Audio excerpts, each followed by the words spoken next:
Good morning. Um, Please forgive my voice. My nose is completely blocked. I wanted to give an intro to Ellis Colton, who is a new author that I'm interviewing in this episode, and she takes us through the process of becoming an author. Um, I know many people keep, asking me, how do you publish? How do you use KDP? All these questions, Ellis will answer them for you. So strap on your earplugs or however you listen, and let's get to it.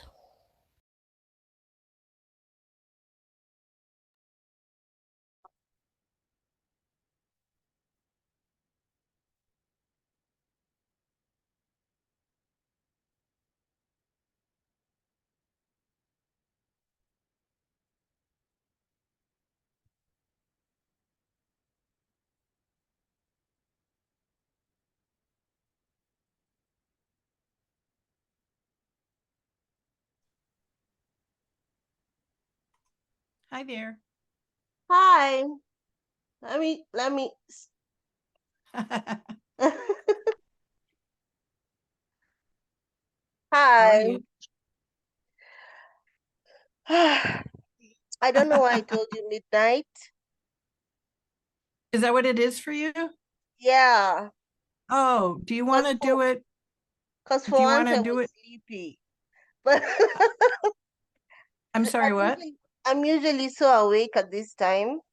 Today I'm so sleepy, but Oh, do you want I'm to do it here. now or do you want to reschedule? Because I'm No, I'm no, no, no. flexible. You want to We've just do it? scheduled enough times. We need to do Hear this. ya. Now let me just check one thing. Let me check Yep. that I am definitely, yes, it's recording. Okay. Okay, so we're good to go. Excellent. So let's start at the beginning. Maybe you introduce yourself, what you do. Okay. Yeah, If I don't say anything you want, just ask me yeah. anything. I'll Um, edit it out. gotcha. Yeah. Okay. All right. Mm-hmm. My name is Carol Stokes. I've been a longtime Supernatural fan. With my involvement in fandom, I began writing fan fiction back in 2012. And this past year, I finally took the step out of simply writing fanfic and published my first male romance, which is out now under the name Ellis Colton. Okay, so first question. In 2012, when you started writing fanfic, was it like, had you been like, were you a writer before, or was it just like you saw Well, people are writing and then you said, Me too, I can do that." kind of a mix. I've always enjoyed writing. Like when I was in school and we would have creative writing assignments, I always loved that. I always really enjoyed that. Other kids would be like, "Oh no," and I'm like, "Oh yeah, give it to me." So I always enjoyed it, but then I didn't write a lot outside of that. I played music when I was all through school, so I was really busy with that. And then I was in college, and you write so much, you don't have time for things like, Yeah. creative writing. And then I got married, and then I had kids. And so I always enjoyed it, and I always took any opportunity to write. I would say about maybe 5, 6 years before then, I did start doing some creative writing on LiveJournal. I was in a creative writing community, very, where we would have like weekly prompts, and everybody would write us, something with that prompt. And I really super enjoyed that. And then I even became a moderator, one of the moderators. So I really enjoyed that, and I was definitely flexing my writing muscle. And so that's why in 2012, I had already been reading a lot of fanfic. And then the thought came to me, aha, I'm really enjoying this. And I'm now getting my own ideas that Yeah. I want to pursue now. So it definitely opened the door um, to really settling into some serious writing in terms of the quantity I wrote and the kinds of writing I did. Um, but yeah, I would say about 5, 6 years before then, I was definitely doing creative writing and super enjoying it. So did you ever, were you like afraid? Were you ever like, what am I doing? I'm actually writing and putting this out for people to write, or were you always confident that your stories were readable to I was others always aside from yourself? right. Um, at that point, I was fairly confident because I've always been uh, anytime I have written for anything, it's always been well received. Like once again, back in school, teachers and friends all, loved what I wrote. And Yeah. when I was in this writing community, I got a lot of great feedback and a lot of great response. And I know that my English skills are solid. And even before I was writing, I think I had started beta reading. And I do beta read and copy edit to this day. Um, and that has only solidified my skills. One of the best things about being a copy editor and a beta reader is the way you learn from it so that you're incorporating everything into your own writing. And you learn things you can do and you learn things you shouldn't do. Yeah. So that was really helpful. So when I put out my first actual fanfic, um, which is this really crazy mashup of supernatural and NCIS in a sex club. What? How I have I was not just read like, that? let's just come right out and Why have I not read that fake? Oh my God, I have to go look for it. yeah, I was like, man, if I'm going in here, I'm Yeah, going in, and I wrote 100%. this. Yeah. Yeah, yeah, and there was no looking back. Um, so, and then of course, readership is slow at first. One has to kind of people have to find you and read you and stuff. So certainly those first stories, it wasn't like I became an overnight success or anything like that. But it was very satisfying personally. And again, the feedback I did get was good. And I really just the next couple of years just kept writing. And I'd say one of the big benchmarks I did was, I would say about was that the third year I was writing. Fandom has a lot of different fiction challenges uh, and by challenge, I mean, here's a set of parameters. Yeah. Here's a deadline. Here's a word count. You may be Yeah. working with an artist. Here's a theme. You know, and they all have their own different flavors. Maybe there's a a Harlequin romance one, or you're writing off an art prompt, or here's one where one of your characters has to be evil, and here's one, there's all these Yeah. different kinds of flavors. Yeah. Write a Valentine story, write a Christmas story, write a Halloween story. And one year, I set out in January and I said, I'm going to write as many challenges as I like physically can this year. And I did a gazillion challenges, which was very challenging. Yeah. It's But in the word. it was a lot of work, but Yeah. it was really helpful because I tried so many different things that I might not have just tried on my own. Like it really pushed me to say, this isn't something I would have written maybe on my own, but I'm going to write something for it. And therefore, just like you want to say, I'm going to learn every sport that has a ball in it. And so I'm going to play football, and I'm going to play basketball, and I'm going to play baseball and all that stuff. I'm going to play racquetball. And you may not be good at all of them, but you get a really in-depth knowledge And a because of good it. And that's what workout. I got. I got a Yeah. very in-depth knowledge about my own writing. I really talk about stretching your writing muscles. Yeah. I really worked that writing muscle. It was a lot of fun. It's like, Yeah, I oh, can let's imagine. put this hat Yeah. on. So it was really fun, and it really, I felt, opened me up a lot uh, in terms of strengthening my writing skills. I won't necessarily say creativity, because I think the creativity has always been there. But maybe it kind of widened the channel, and so instead of having just like a little vein of creativity, now I had a big old river of Yeah. creativity, And one same. also different writing different topics. It flexes different muscles. Exactly, exactly. So that Yeah. was a really great learning year. And then I backed off a little bit because it really was a lot of work. Yeah.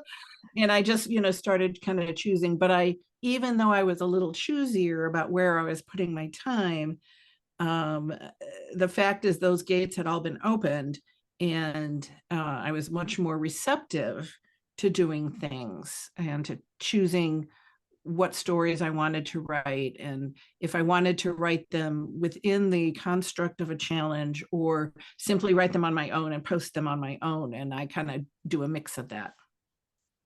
So, like, when you think about the first fanfic that you published and now going into your first novel, how is it different? How is it the same? What was the progression? Do you feel like you're going through the same things, or is it all very different? Really, it's all very different, and definitely scarier. um, Fandom has a really, I had already been in fandom as a reader and a fan for a few years. So I had friends, and I was secure They're in built-in knowing readers. what I was writing about and the characters and that kind of thing. Yeah, Writing an original story, or even in my case, adapting a story, uh, you don't have any of that comfort. There is no comfort zone. You are striking out into new territory. You don't have any of the helpful things of being within a fandom, as in support of other writers, supporters of your readers, and working with established characters. You have none yeah, of that. You have supportive friends. I mean, yes, I have supportive friends, and that was, thank God for that. yeah, um, but other than that, you are trekking off into, the wilderness. I had to completely re-envision these characters. And they changed a lot, not just like change their hair color and their eye color, but the characters themselves developed and changed, which then does change the story. yeah. And uh, so, yeah, definitely scarier. And I would say fan fiction can still be a lot of work, depending on things like, if you still have to research stuff, you may research for fanfic just like you might for an original novel. I wrote a fanfic that's set in the Russian Revolution. I did so much research for that. Yeah. So that might not change, but all of the rest of it, in terms of, there's no shorthand to who these characters are. In fan fiction, if you have character A and character B, there's kind of a body of knowledge that goes, even if their characters are different in different kinds of stories. Yeah. They're not gonna be the same in a Harlequin that they're gonna be in a sci-fi story, but there are certain identifiable aspects to those characters. Characteristics that travel Right. from character to character. That's exact, true. Mm. and you lose all of that. None of Yeah. that, boom, it's gone. So Yeah. everything is fresh from the ground up. So even though you may have a plot, it really everything else is trashed. All Yeah. you really have is the plot. You Not that have to that's now like insignificant. take the character, describe it, get people to like the Mm-hmm. character that you're describing, give them a Mm-hmm. background. Yeah. Exactly. Yep. Yeah. So that's part of the scary because you don't have any of that safety net and you don't necessarily have that built-in readership. And Yeah. I'm very fortunate that um, because I've been writing so long, I do have people who enjoy my fanfic and have now, are read my original novel and, are looking forward to the next one. And, so I do have some kind of readership support like that. But you're really talking about going from this bubble, even if this bubble is really big, for instance, the supernatural fandom is huge. Well, but when you compare it to the world, Yeah. It's really it small. really, it's really small. And so Yeah. now here I am throwing my original book out into the world. Mm-hmm. That's definitely scary. So how has it been? Okay, so you wrote the book. Take us through the process. After now writing to publishing to how have you like up to now gone through the process of Mhm. have being an author? Well, yeah, certainly there was all the writing. And then Yeah. really the time comes when you're like, okay, I've gone through this enough, um, and it's ready to start its journey. Um, Yeah. and I did send it to, I have 3 or 4 people that I lean on as beta readers and proofreaders. So I sent it through them a couple of times first. Then I sent it to a genuine copy editor, like someone who does this for a living.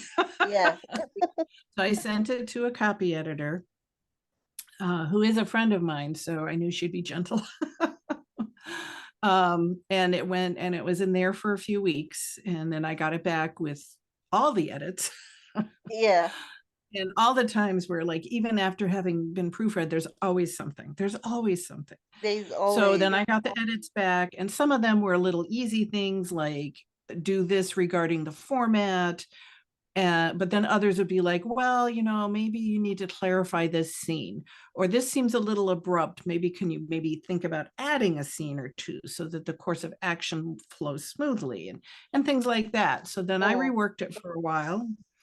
And then um, when it was just edit stuff, I just did it. But like when I actually did write 2 or 3 new scenes, and then I sent those to her for copy editing and to see did they accomplish that flow and fleshing out that we had felt it needed. And then she yeah. sent those back. So now I have a complete document. Now it's getting into the mechanics of publishing. And that was hugely scary because I had no idea what I was doing. Uh, so happily, I'm on Amazon, and Amazon has its own tool called, well, the platform is Kindle Direct Publishing. Yeah. And they on that platform, they offer a tool called Kindle Create.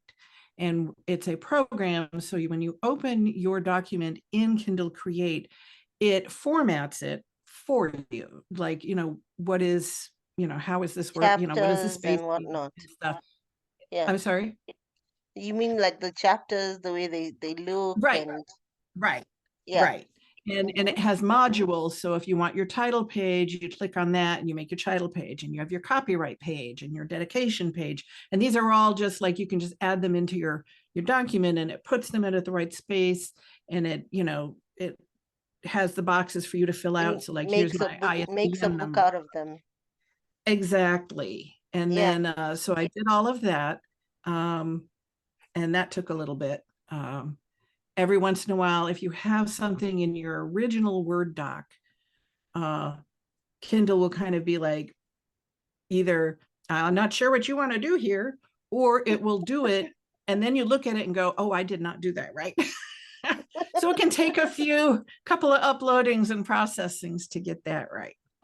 So then you finally have your Kindle Create file, and you have to export it as a KPF, which is a Kindle package format. Then you go to the website of Kindle Direct, and that's where you upload it, and you continue making it a book. It basically, you say, here's my title, here's my document, and it intakes your document, and it has to kind of think about it for a while. I worked with a lovely cover artist who is a big artist in the supernatural fandom, Comediacs. And Cami was just wonderful to work with. She came up with a beautiful cover. Then we had a back cover, and then we ran into, when we were going through this Kindle Direct final book processing stuff. Mm-hmm. You have to. The ebook is easy. You just have a cover. Yeah. And we went to do the paperback, and there's all these like parameters and grids and sizes, and yeah, we went through. I'm sending it back. I'm like, it didn't like this, and she'd send it to me. And we're like back and forth and back and forth. But we figured it all out, and we did it. So you upload your document, you upload your art, and you pick the market you're going to be in. You pick, is it an ebook or a paperback, because you have to do them separately. You have to pick your price point. You get all of that stuff, all this technical stuff done. Yeah. And I just kind of went step by step by step by step. And sometimes I'd have to go back a few steps, and then I'd get back up there again. It was because I didn't know what I was doing, and I really had to feel it out as I went. They're really good with having things for you to look up, like if you're having this problem, you go read about, oh, here's what you do with this problem, and everything. And I found it pretty good to work with. Now it's possible to do a lot of this stuff on other programs. Yeah. But I was like, it's here, it's free. And as the more I worked with it, the more I was like, okay, yeah, I can do this. And eventually you get through all these screens, and it's there, and Amazon has approved it, because it has to like think it over and look at it and decide, everything's hunky-dory. Yeah. And it was a Tuesday evening, and I sat here looking at my computer, and on the screen, everything was done. All the boxes were checked, everything was done, and all I had to do was hit the button that said upload, publish, which would take it from the Kindle platform out to Amazon and to the world. And I sat there looking at it, and everything was very quiet. My house was just doing its usual. Everyone was doing their usual stuff. And I'm sitting there going, I'm going to hit upload, and I'm going to have a book. It was really like, wow, like, should there be fanfare or something? Yeah. Where are the balloons? Yeah, exactly. Because I had spent months, working on this. And I hit the upload button, and and there we were. I had a book. So now an ebook on Amazon, you can do pre-orders. So you can say, in my case, I uploaded it mid-September, and I said it would go live on October 3rd. So from mid-September to October 3rd, I could take pre-orders, which is where people go to Kindle and say, they could see the book, and they could say, I want this book. And when the book goes live, then it goes directly to their Kindle. Yeah. No stops, no waiting. Yeah. And then the paperback was also going to go live, but you can't pre-order a paperback because those are printed on. Yes. But I had a couple of weeks where I could go out and say, okay, my book's on pre-order, and people could order it and everything. And then I went live, and it's still live out there. Do you have a copy with you? I'm sorry? Do you have a copy with you? A print copy? I see a book. Wow. There it is. It's exciting to hold, isn't it? Oh, when you first, I got a proof copy, which says proof right across it. You can't sell it. This is Yeah. this is an author copy. So I can buy copies at cost, Yeah. for the cost of the printing and the shipping, but without the retail markup. So when you see booksellers at conventions, that's what they do, is they buy a whole bunch of authors' copies and then sell them themselves with the markup. It's usually the same price that you would get it on Amazon, but they have them right there at the con that they can sell the physical copies and people can get them signed and all of that. Yeah. So So how has it been for you? Like, for example, has your family bought the books, or do they like, are they like, oh, that's nice? And like, they've they've actually, I've had family members have bought the book, hmm um, and liked it. And you can tell that they liked it because sometimes they almost sound a little surprised. Like they're not just being nice saying, "Oh yes, that yeah, was really nice." It's like, "Wow, that was really good." yeah. Like, Like I they just kind of bought didn't this to be expect it to be polite. that good. Yeah, Yeah, they're not just being polite. yeah, Um, and I had about 3 dozen pre-orders, and a lot of those were readers of mine back, in the supernatural fandom. yeah, And so then the next month I spent marketing, because there are a lot of books out there yeah. and you have to work, you know. Certainly as a self-published author, you have to do a lot of work, but really, even people who have traditional publishing deals have to do a ton of marketing. The Yes, publishers will that's still true. even be like, okay, I'm going to do this, but now you got to get out there and, Very do true. your Yeah, part and stuff. So you've got to, work with your social media and all of this stuff. Um, I had spent the whole year prior to this watching how a lot of it worked, especially on Facebook. Facebook is a big, big marketing tool yeah. for self-publishing, and especially in genre publishing. So my genre is male romance. Well, it's a big, big market. Male romance is an extremely popular genre. And there's a huge network of male romance authors and who all, it's very much, scratch my back, I'll scratch yours, where authors have reader groups. I now have a reader group. And when somebody has a book coming out, they spread the word amongst the authors saying, I have a book coming out and I'm going to have a release party on my page. Or in this fiction community, there's some really great big fiction communities, male romance reviewed, male romance, male fiction addiction cafe, and small but mighty male romance. And so those are 3 really big groups that I've worked with now, that Okay, will host. just a minute to go back to what you said about now you have a reader group. How did that Yes. come about? It really started with me talking to my readers on the supernatural side. So, people I know on Twitter and Facebook and everything, and letting them know, hey, I'm going to have a book coming out. Would you be interested in following along with me as I do this outside of the realm of Yeah. supernatural? And I got a great response. And so Mm-hmm. I have a Facebook page under the name Ellis Colton. And then I have a private group called Ellis Colton's Castle.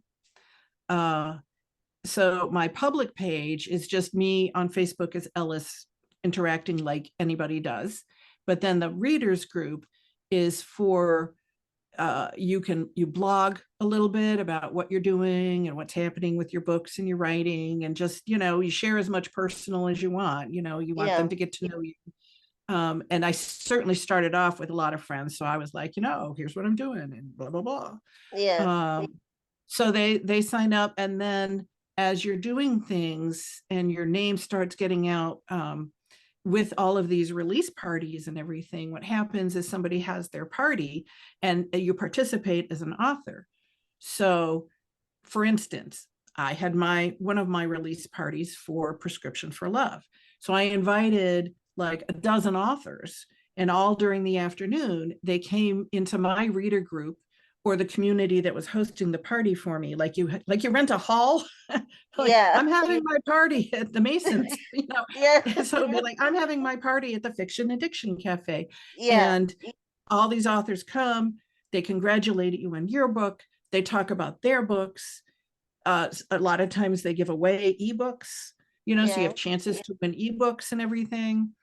And it's very reciprocal. So when I have a party, I invite them. When they have parties, they invite me. And so that way, everybody's kind of pooling their readers all the time, and new readers find you and see your name and they see about your book. And that's how your reader group starts to grow. Yeah. So I had really been doing a lot of that as a not as an author, but as a reader and a fan for like the previous year, which also let me really get used to reading published romance. I mean, not manfic, but and there are a lot of romance authors out there who are also adapting. They're starting with adapting their fanfics. They've written these stories, they have these great plots, they have these, it's a launching point, for them to start with. And so, that's where you're at then. So I have a Twitter, I have an Instagram, I have my readers group, I have my own page, and I'm using all of those to talk about my book and get my name out there. And I have just started using a little bit of paid advertising through other publishing conduits, that like Book Funnel, that set up promos and handle things for you so that you can gift your books when people win these contests, and run promotions for various groupings of books. And right now I'm in a promotion that's romance books that are $2.99 and less, and that's my book, $2.99. So I threw my book in there, and then they're handling a lot of advertising and getting that out there. So it's a lot of work. I spent the whole month doing like nothing but this stuff, and finally halfway, partway into November, I'm like, okay, I have to start writing the next book now. Which I am currently doing. So how does it, like, how do you balance how much you do for marketing? How do you know, okay, today I've done enough? Or is it like something you do once a week? Is it something that you schedule? How does it fit into the I'm rest kind of of your still life? Yeah, I'm kind of still learning that a little bit. Like I say, for a month, the emphasis was all on marketing because I'm starting with nothing. I'm brand new.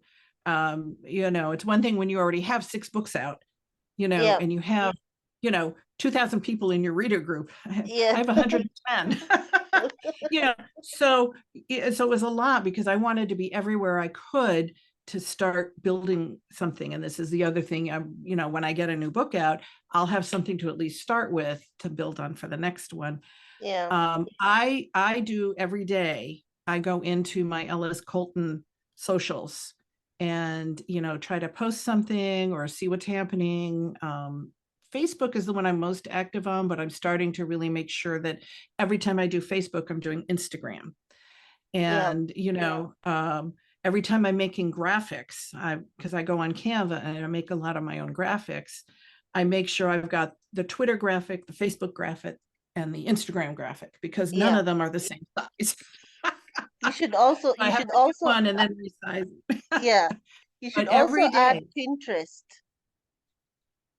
Oh, I should see. Yeah. Pinterest and TikTok, I haven't gone there yet, and I know those Yeah. are both big. But every day I spend a little bit of time at least, just kind of hitting stuff to see and making sure I'm responding to things and Yeah. posting and stuff. If I have a party to make posts for and schedule those posts, then I'll spend a little more time because I've got to do that. So I'm much more balanced now that the initial surge has quieted down. And so I'm every day though, I'm doing something. And then I just started just with this, we just had Thanksgiving here in the States. And as I Yeah. had a couple of days to just kind of be, I thought I'm putting writing in between all of the other things I'm doing. And I can't do that anymore. I need to do writing and put the other things around it. Around it. I have to say, I'm going to write 3 hours a day, not consecutively. It might be 3 1-hour periods or 1 hour and 2, but I have to dedicate 3 hours to writing. And if I have to do other stuff around that, then that's what I do. And it would seem obvious, but I mean, I haven't worked in a job outside the home in a while. And you take that for granted. Well, of course, if I'm at my job, then I have to grocery shop after, and I have to deal these things after. But when you're home all the time, you're just like kind of doing everything all the time. Yeah. And it dawned on me, I was like, wow, this is not progressing as fast as I would like. And I thought, well, of course, I'm doing all these things and I'm squeezing in some writing here and some writing there and some writing here. And hey, maybe I didn't write it all that day because I had too much stuff to do. I'm like, I can't do that anymore. I'm taking this seriously. I want everyone else to take it seriously. And that means I have to treat it like a job. I have to say, it's your what's job. happening. Yeah. And if I have to make phone calls and schedule things, then I have to do it outside that time. And in the last 2 days, when I've actually now been implementing that, I've already written so much more. I've written more in the last 2 days than I wrote in the last 3 weeks, really. I'm kind of envious. Down and concentrating on that, and I'm like, I have to do the laundry, but you know what? I'm going to do it in 45 minutes when I finish my writing time. Yes. So it's a lot of my mindset, but it's also my family because I'm living here with my husband and my son. And, and they love that I'm writing. My husband is so proud. He's so happy. He's been wanting me to publish for years. And so he's so thrilled that I have. But yeah, we all have to kind of get used to the fact that, I might have to say no Things sometimes. Are a little different. Later. Yeah, exactly. So now we're already out of time. I can't believe it. This has gone really fast. So to end, tell us, where can we find your book and what's coming up in the future? So what can we look forward to?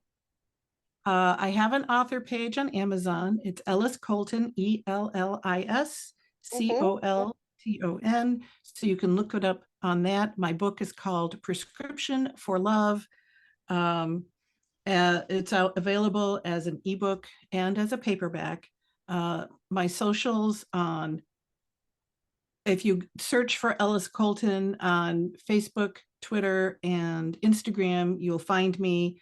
I also have a page with all my links on Carrd, CARRD.co.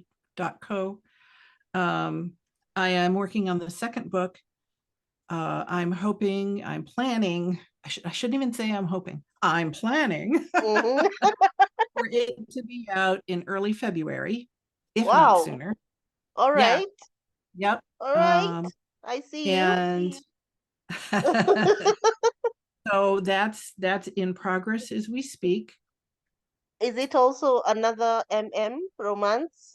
Yes, it's an romance. It is also Prescription for Love is a contemporary romance.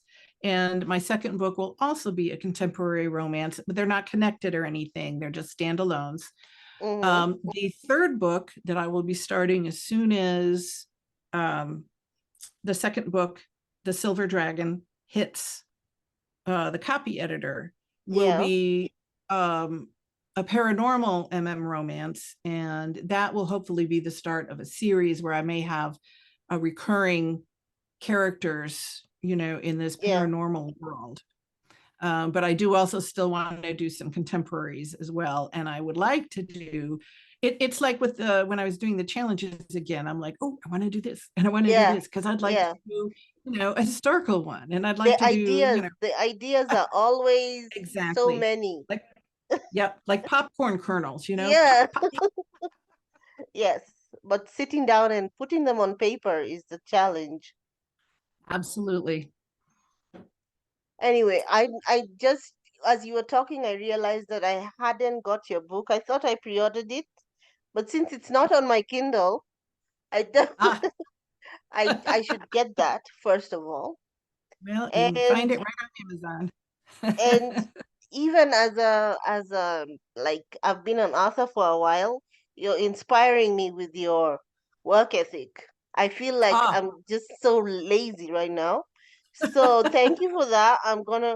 After this, you're I'm not going to welcome. bed. I'm going to write at least 1,000 words before I sleep. Oh, And nice. Excellent. yeah, and so I really wish you good luck in Thank you so um much. your future books. Thank you. I know that you will be a successful author, and I will be able to say that I was one of the first people who interviewed you.